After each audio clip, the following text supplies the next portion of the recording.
Welcome to அபி சமையல். இன்னைக்கு நாங்க வந்து பாத்தீங்கன்னா மட்டன் வறுவல் தாங்க செய்யறேன். நான் எப்படி செய்யறேன்றது இந்த வீடியோல பாருங்க. பார்க்கறதுக்கு முன்னாடி எங்க சேனலை வந்து சப்ஸ்கிரைப் பண்ணுங்க. அப்பதாங்க நாங்க போடுற வீடியோ வந்து பெல் பட்டனையும் அழுத்திங்க. அப்பதான் நாங்க போடுற வீடியோ வந்து உங்களுக்கு கண்டினியூவா வரும். இதை நான் எப்படி செய்யறேன்றதை வாங்க வீடியோக்குள்ள போய் பார்க்கலாம்.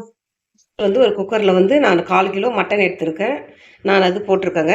நான் எப்படி இந்த மட்டன் வறுவல் செய்யறதுன்றத பாருங்க. நான் இந்த மாதிரி செஞ்சு பாருங்க, சூப்பரா இருக்கும். தூள் கொஞ்சோண்டு போட்டுக்கலாங்க. இது வந்து வீட்டு மிளகாத்தூள். இது வந்து 2 ஸ்பூன் போட்டுக்கிறேன்.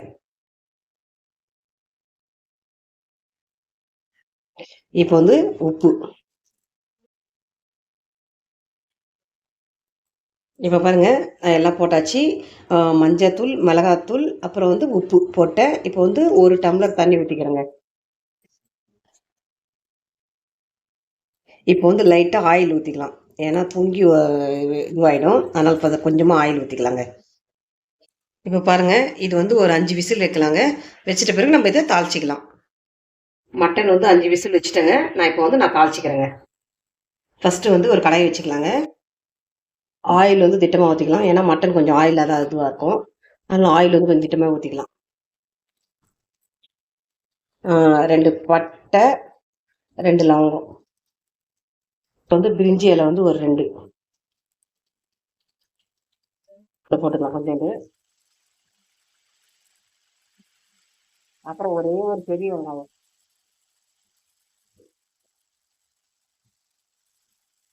வெங்காயம் நல்லா வதங்கிடுச்சு. இப்போ வந்து நம்ம வந்து 1 ஸ்பூன் வந்து இஞ்சி பூண்டு பேஸ்ட் போட்டுக்கலாம். இப்போ பாருங்க, வெங்காயம் இஞ்சி பூண்டுலாம் நல்லா வதங்கிடுச்சு. இப்போ வந்து நம்ம ஒரே ஒரு தக்காளி போட்டுக்கலாம். தக்காளி வந்து இதுக்கு நிறைய போடக்கூடாதுங்க, அப்புறம் தித்திப்பாக இருக்கும். அதனால் வந்து ஒரே ஒரு போட்டுங்க. நம்ம ஆல்ரெடி வந்து இந்த மட்டனில் வந்து உப்பு போட்டிருக்கோம். அதனால் நம்ம வந்து இப்போ வெங்காயம் தக்காளி வதங்கிறதுக்கு மட்டும் கொஞ்சமாக உப்பு போட்டுக்கலாம். இப்போ பாருங்க, வெங்காய தக்காளிலாம் நல்லா ஃபைனாக வந்து வதங்கிடுச்சு. இப்போ வந்து நம்ம அந்த வேக வச்சு மட்டன் இதில் ஊற்றிக்கலாம். நான் சொன்னேன் இல்லைங்க, மட்டன் வேக வைக்கும் போது வந்து கொஞ்சோண்டு லாஸ்ட்டாக ஆயில் ஊற்றுனீங்கன்னா இது மாதிரி குக்கர்லேருந்து வெளியே வராதுங்க. நீங்களே இதை வந்து இந்த டிப்ஸை வந்து ஃபாலோ பண்ணிக்கோங்க. இங்கே பாருங்க, மட்டன் நல்லா வெந்துடுச்சு. இப்போ வந்து நம்ம இதை எடுத்து இதில் ஊற்றிக்கலாம்.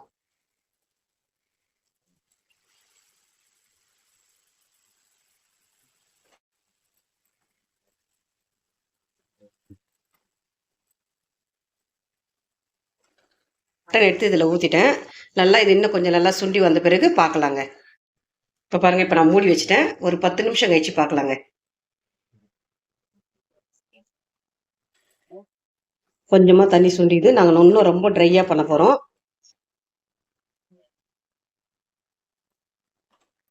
இது வந்து சாதத்துக்கு வச்சுன்னு சாப்பிட்டீங்கன்னா அல்டிமேட்டாக இருக்கும். சப்பாத்தி இட்லிக்கெலாம் கூட சாப்பிட்லாங்க, நல்லாயிருக்கும்.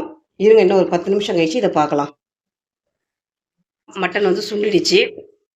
நம்ம என்ன பண்ணலாம், இந்த நேரத்தில் வந்து நம்ம வந்து பெப்பர் கொஞ்சம் போட்டுக்கலாங்க. கொஞ்சமாக வந்து பெப்பர் போட்டுக்கலாம். ஏன்னா அந்த மட்டன் வந்து ஸ்மெல் வரும். அதனால் நம்ம கொஞ்சம் மிளகு போட்டுக்கலாம். போட்டு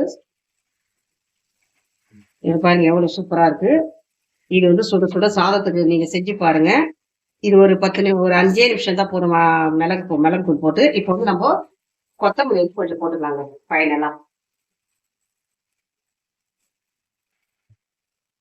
ஃபைனலா வந்து கொத்தமல்லி போட்டுக்கலாம். போட்டு கொஞ்சம் பெரட்டி விட்டுட்டு, நான் எப்படி செஞ்சிருப்பேன்னு இந்த வீடியோல பார்த்துருப்பீங்க. நீங்களும் செஞ்சு பாருங்க. எங்க வீடியோ பிடிச்சிருந்தா லைக் பண்ணுங்க, ஷேர் பண்ணுங்க, கமெண்ட் பண்ணுங்க, சப்ஸ்கிரைப் பண்ணுங்க. எங்க சேனல் சப்போர்ட் பண்ணுங்க. தேங்க்யூ, பாய்.